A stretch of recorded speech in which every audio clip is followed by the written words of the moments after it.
My friend and I always used to walk through a wonderful, spacious park when we were younger.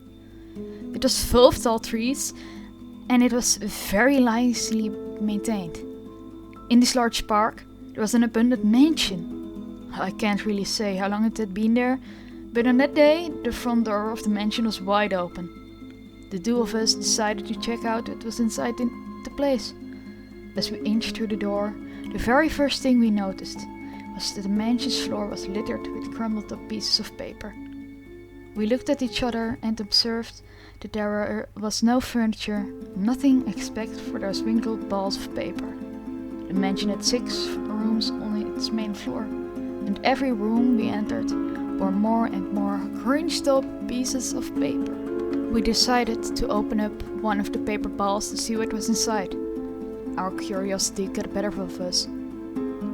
I picked up a single wrinkled piece and, as my friend picked up another, I unfolded my paper, smoothing out its bend and dents. At that moment, it was almost as if a piece of rainbow emerged before our eyes, and I was suddenly standing next to a large window in one of the upstairs rooms of the house. I was looking outside into the park. When I looked down at the piece of paper I held, it read, "Look outside the large window that oversees the park in the upstairs parlor." I dropped the piece of paper and it fluttered gracefully to the ground. Meanwhile, I stared at my open hands in a bout of horror. Dazed and utterly perplexed, I found my way downstairs and met up with my friend. He was in the kitchen, sitting at a round table that hadn't been there before. Where did that come from? I wondered. My friend stared at his open paper and reread the words several times before he looked at me and turned the page my way. "Go to the kitchen and sit at the round table." We stared at each other for a few moments, vaguely afraid. But then we began to chuckle. Within seconds we were laughing our heads off, marveling at our newfound game. We could hardly believe that what had happened, but being young as we were, the mystery was endlessly exciting. We decided again to open another crunched up piece of paper. As we opened up the crumpled papers on the floor, we experienced the same sudden flash of rainbow colors, but this time I ended lying down in the field behind the mansion. When I peered into the paper in my right hand, I read, "Lie down in the field behind the mansion." I giggled uncontrollably. After a few minutes of running around the house, I found my friend collecting multiple balls of paper in his hands, eager to experience more of this strange, exciting phenomenon. We both got a gist of what was happening at this point. We had no idea as how it was possible, but we decided to have more fun with it. The supernatural always had a way of captivating our hearts. After a few more run-throughs with these strange mini teleportation devices, I began to feel apprehensive. I wondered if, at one point, I would be placed somewhere I didn't want to be, or I'd made to do something that I didn't enjoy. We continued though, minute after minute.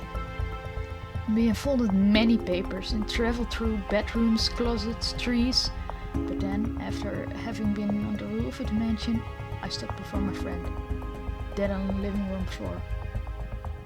I didn't scream, I couldn't. "Murder him," I read on my crumbled page as I felt the surge of vomit and bile rising into my throat. Nothing came out. The sickness in my throat spread to my stomach, my head and my heart. I didn't know what to do. At this point I began to scream and shout, praying to God for this to be a nightmare. I wanted it to go away. I wanted to rewind our day and be outside again, together, walking underneath trees. All I could do was hide his body in a cupboard.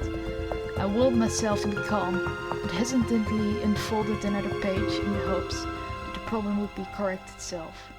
Once again I saw the colors of the rainbow, and I found myself standing behind the trees several meters away from the house.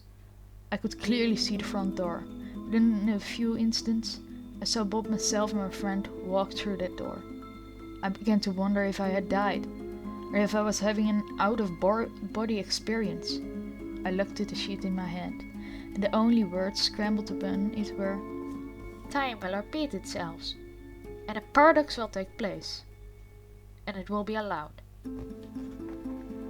That gave me an idea.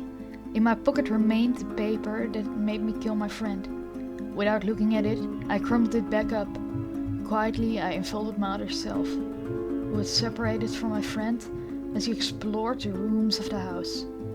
As I crept behind him, he turned around very suddenly. Before he could utter a syllable, I forced the paper in front of my eyes, and in a flash of rainbow colors, I was able to kill my other self. The loss of time allowed me to take